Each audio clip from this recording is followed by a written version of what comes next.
The importance of biblical Christian anthropology, the doctrine of man. We human beings are a conundrum, often more of a mystery to ourselves than to others. It's clear there is something terribly wrong with us, and we've been trying to figure it out since the dawn of time. There is also something amazing about us, something very much more than the sum of its parts. Some people, given their assumptions about the nature of the world, just see us as more or less clever apes, so much lucky dirt, a product of matter plus time plus chance. That, however, is a weak explanation for the glory and wreckage that is man. 17th century mathematician, physicist, and Christian apologist Blaise Pascal put similar thoughts in a much more poetic way. Quote, "What kind of freak is man? What a novelty he is! How absurd he is! How chaotic! And what a mass of contradictions! And yet, what a prodigy! He is judge of all things, yet a feeble worm. He is repository of truth, and yet sinks into such doubt and error. He is the glory and the scum of the universe." Unquote. A biblical anthropology, or how we understand what we are, is consistent with what we experience of human nature. All of us, if we're honest, can see Dr. Jekyll and Mr. Hyde in ourselves. Throughout our lives, the proverbial little devil on one shoulder and the angel on the other are constantly at war as to which we'll listen to, and the little devil wins more than he should. Christianity is like a nuclear bomb of explanatory power, except instead of destruction, it brings clarity and hope everywhere it goes. Everything in life has to be explained. It's a very dull person who goes through life never wondering what the heck is going on, why it all exists, what it all means.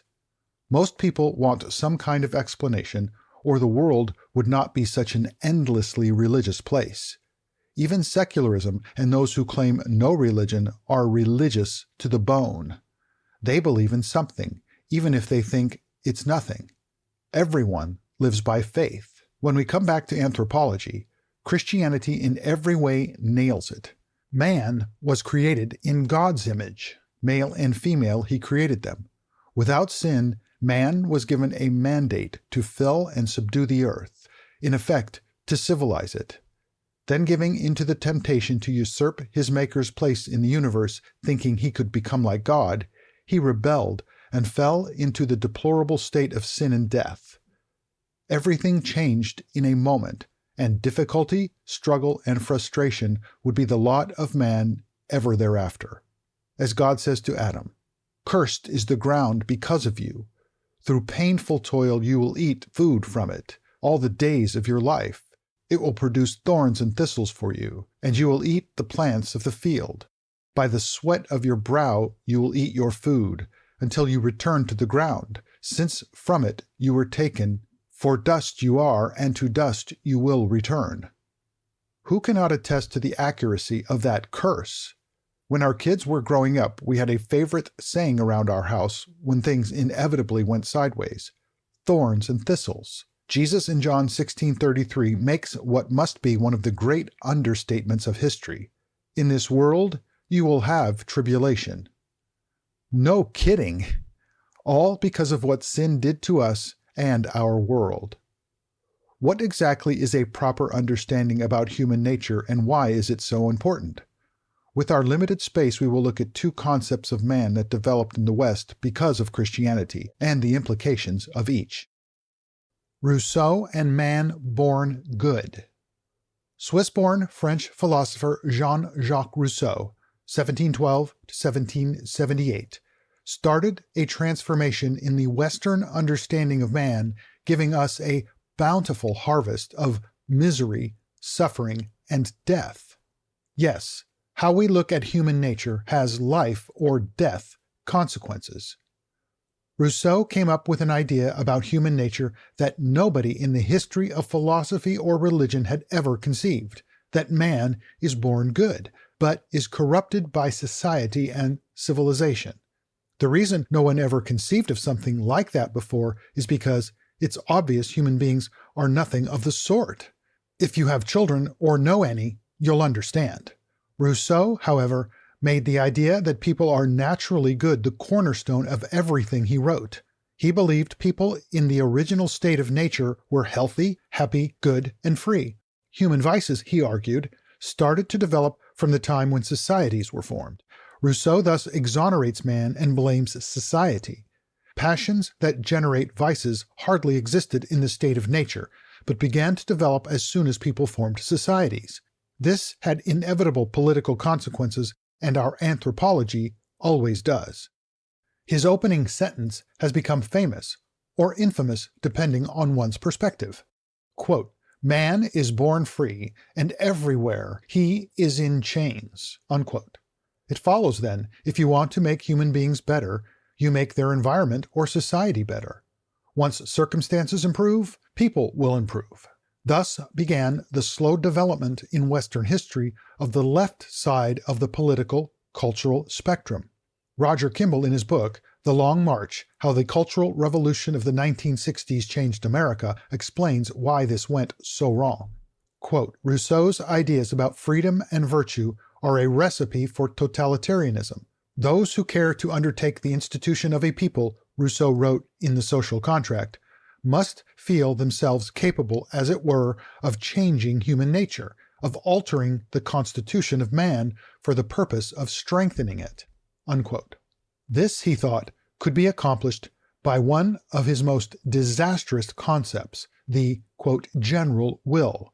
People in society developed what he called a, quote, "social contract," where people act as a group that never falters, so that each person acts to further the public or common good and national interest. In such an environment, individual liberty is a threat to the general will, and all dissent must be silenced. The individual will must be brought into conformity to the general will. Who determines what that will is, he doesn't say, but Kimball calls this idea, quote, "surely one of the most tyrannical political principles ever enunciated." History bears out the accuracy of that statement. Thus we see the seeds of the modern totalitarianism that turned the French Revolution into a bloody terror. It won't surprise us that Rousseau was a great inspiration for that failed revolution and every failed revolution thereafter. As I've heard it put, for the left, nothing succeeds like failure. If it doesn't work, try again, harder. We'll contrast the fruit of the French with the American Revolution below, but you can see the seed of many of the modern political disasters in this simple concept that man is born good, and if we want better human beings, we just have to create a better environment. The fruit of the French Revolution and totalitarianism. As we look back at the modern world from the vantage point of the 21st century, we can see the seeds of much of the political upheaval in the bloody reign of terror known as the French Revolution. The root of the terror can be found in the Enlightenment project started by a pious French Catholic, René Descartes, back in 1637. As a Christian, Descartes was distressed at the growing skepticism among intellectuals in Europe, and he decided to address it head-on. Unfortunately, his solution became the problem. He decided to doubt everything that could be doubted and realized the only thing he could not doubt were his own thoughts. With that conclusion, he came up with the famous or infamous phrase, "I think, therefore I am," or cogito ergo sum in Latin. Descartes' solution would become the problem of the modern world and lead to untold misery. That would be his basic assumptions about knowing, or how we come to knowledge, what's called epistemology. First, he assumed we could know without revelation, that all we need for us to know anything is our mind and reason. That came to be known as rationalism. Of course, we can have some level of knowledge without revelation, but without it, when it comes to questions about ultimate things, we're stuck with speculation and conjecture. Witness the history of philosophy and religion. Eventually, Western intellectuals decided that not only didn't we need the Bible and God's revelation to know, but that it was all myths and made-up stories, and God didn't exist anyway. That was bad enough, but to add insult to injury, Descartes assumed we could attain knowledge of an absolute sort, In other words, we could attain absolute certainty. For whatever reason, he never put two and two together and realized that meant man would be accepting Satan's temptation in the garden that we could be like God, knowing good and evil. No, we can't. Finite beings like us are by definition limited beings, and thus can only have knowledge of a limited sort. Needless to say, man hasn't done a real great job of being God. The French Revolution was the first real-world example of rationalism in practice, and it wasn't pretty. It would not be the last. The stage was now set for communism, and Karl Marx stepped onto it in the mid-18th century, putting into theoretical practice all the ideas of Rousseau and the French philosophers and their revolution. By the middle of that century, atheism was fully flourishing, and Darwin came along to provide the creation myth they needed to give their worldview some intellectual credibility: evolution. This entire intellectual and cultural stew produced men of amazing feats of intellectual legerdemain, or sleight of hand meant to manipulate or deceive, like Friedrich Nietzsche and Sigmund Freud, among others. They weren't purposefully lying, of course, but stuck in a box without revelation, guessing is the best they could do. And the result was the 20th century and its mass horrors. It all started with the Great War, which gave birth to the Russian Revolution in 1917 and a century of communist tyranny. Marx was a utopian, as have been all communist movements he inspired, and mere human beings would never be allowed to get in the way of creating their perfect communist society on Earth. Hitler was just a different kind of utopian, and after he and assorted other communists got done with things, north of 100 million people were killed in the 20th century. Ain't life without God grand? Now, let's take a brief look at the alternative. The American Revolution and Christian Society. Unlike the French Revolution, the American version was steeped in the Christian faith. Robert Curry, in his book Common Sense Nation, says, quote, "The Great Awakening prepared the way for the American Revolution in too many ways to be counted," unquote. Pulpits across America, influential in a way modern Americans can't comprehend, were aflame with justifications for liberty and revolution. The colonies were steeped in the Protestant Christian faith. That meant the founding generation and every founder was steeped in a Christian worldview, whether they were Orthodox, Bible-believing Christians or not. Instead of rejecting tradition and Christianity and the church as the French radicals did, they embraced it as necessary for their revolution to succeed. As evidence for this, the most quoted book of the founding wasn't some philosophical tome about liberty, but the Bible. And the most quoted book of the Bible was Deuteronomy, and the most quoted chapter was 28 on the blessings and curses. If their revolution was to be blessed and honored by God, it would come through obedience to Him.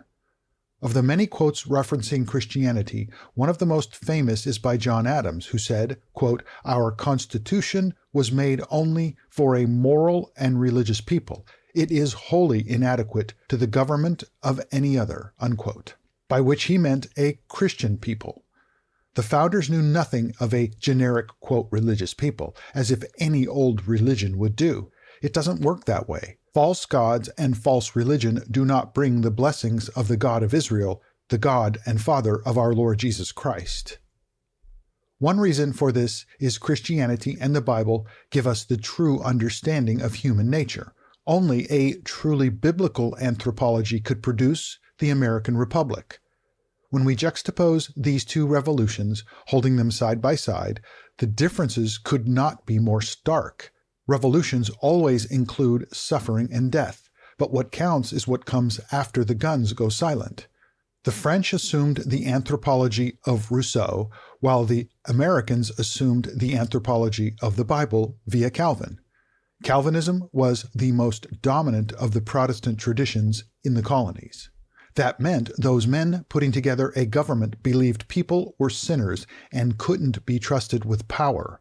In Calvinist theology, that is called total depravity, which doesn't mean everyone is as evil as they can be. but that every part of man is corrupted. There could be no utopian vision in such a people or such a government. Thus, if the liberty the Americans fought for was to be achieved, no one person or group of people could be entrusted with power. Everything about American government was to be limited so that the people could govern themselves. Government's job is not to make people good. That is the job of their God, and government represents the people. Unlike in tyrannical governments where power is concentrated in one man or a group of people, the American government is accountable to the people, and power shared among the different branches of government. Secularists over the last century have tried to take credit for America's founding, saying it was primarily an Enlightenment project and a secular republic. While there were certainly Enlightenment influences, they were not of the radical Enlightenment that drove the French. Rather, the primary influences of the founding generation came from the history of a thoroughly Christian England. Starting with Alfred the Great in the 9th century, England's Christian heritage defined everything about America's founding.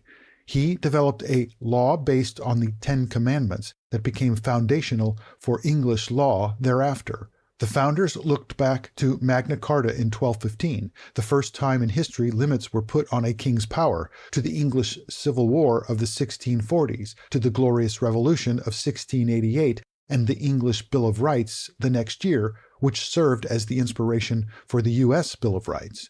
They saw themselves as simply defending their rights as Englishmen. A Christian nation isn't just about moral standards, but about a full-orbed understanding of reality from a Christian perspective, including the nature of the human person. There is no neutral way to govern a country, let alone is secularism neutral. As an increasing number of Christians are realizing, that is a myth, and affirming that God will bless a nation to the degree it looks to Christ.